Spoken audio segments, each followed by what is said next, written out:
Welcome to the Utah Valley University IV fluid setup and calculations video. Today we'll be demonstrating how to prepare an IV line and set a drip rate.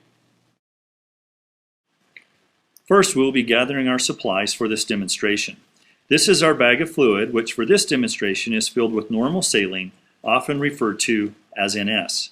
This is the IV pole where we will be hanging our IV solution. Next, we'll grab the administration set. The administration set is used to connect the IV bag to the patient and also set the IV drip rate. Now that we have introduced the various components, we'll open our bag of saline and hang it on the IV pole. A reminder about discarding trash into the garbage container. It's good to form the habit of not dropping your hands below your waist level, since in an actual sterile procedure, dropping your hands below waist level is breaking the sterile field. Now that we have hung the IV bag, we'll open the administration set.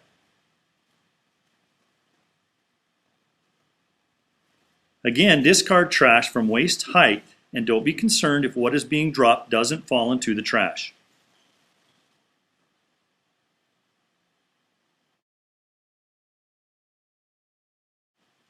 Withdraw the administration set from the package and unwind it, being careful not to dislodge the protective caps which cover the sterile ends.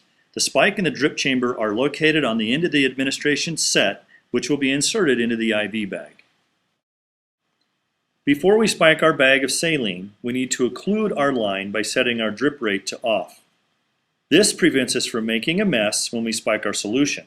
With an open line, we could have saline leaking all over the floor. Now we will spike the bag. On the bottom of this IV bag are insertion sites, one with a removable plug and one for needle insertion.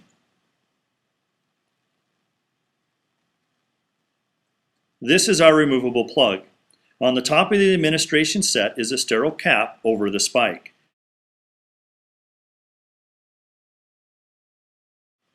Remove the cap, making sure to maintain sterility by not touching the spike. Remove the blue plug from the bottom of the bag, making sure not to touch the area the plug was just removed from. With your dominant hand, insert the spike into the solution bag completely, covering the spike. Fill the drip chamber by squeezing it until the fluid reaches the imprinted line, or 2/3 full if the line is not present.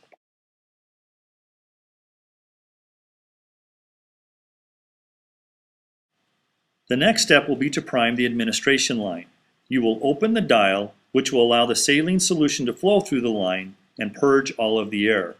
You will drain this into a container, trash receptacle, or an emesis basin as seen. Priming the line is done with the sterile cap still on the line. Once the line is inspected and you have determined that all air bubbles have been purged, turn the dial to the off position and close the clear cover over the dial.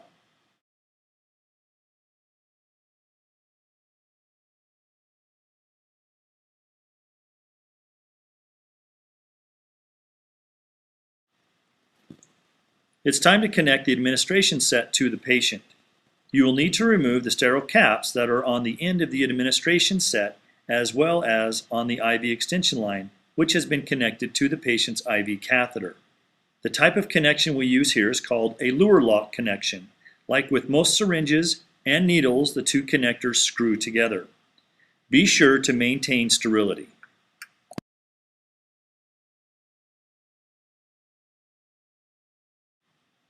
Now that we have our administration set connected to both the solution bag and patient, we can start our infusion and set our drip rate.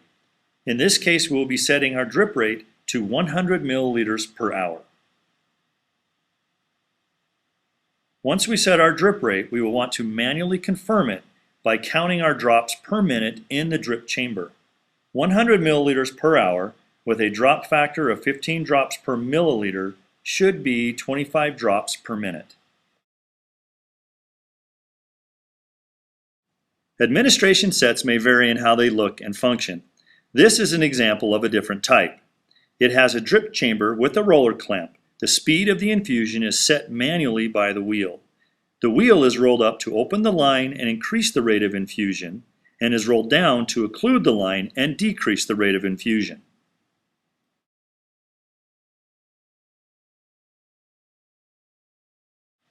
If you look, you will see the IV fluid rapidly draining into the drip chamber, and as the wheel is rolled down, the rate of infusion decreases.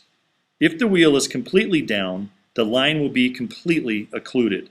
You may then roll the wheel back up from the locked position until the desired drip rate is reached.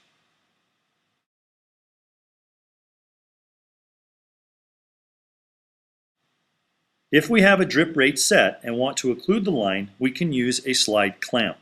This makes it so we can stop and restart an infusion without having to reset a drip rate. Be sure to manually recheck the drip rate once started again. Now we will practice calculating and setting a drip rate. We have an order for 1,000 milliliters to run at 200 milliliters per hour. We start our equation knowing that we have a rate of 200 milliliters per hour. Most often, and in this case, you will be dealing with a macro drip system which delivers 15 drops per milliliter. Alternatively, you could have a micro drip which is 60 drops per milliliter. Be sure to read your packaging. We multiply by 1 hour or 60 minutes. Cancel like terms and we will get 3,000 drops over 60 minutes or 50 drops per minute. Since we are using a dial-a-flow on this administration set, we can set our drip rate at the ordered 200 milliliters per hour by simply turning the dial to 200.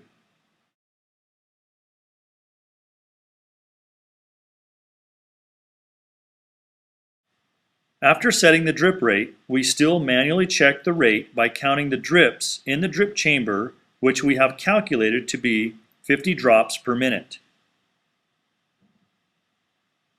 Counting the rate can be achieved by counting drops for 15 seconds and multiplying by 4. This concludes the IV fluid setup and calculations video.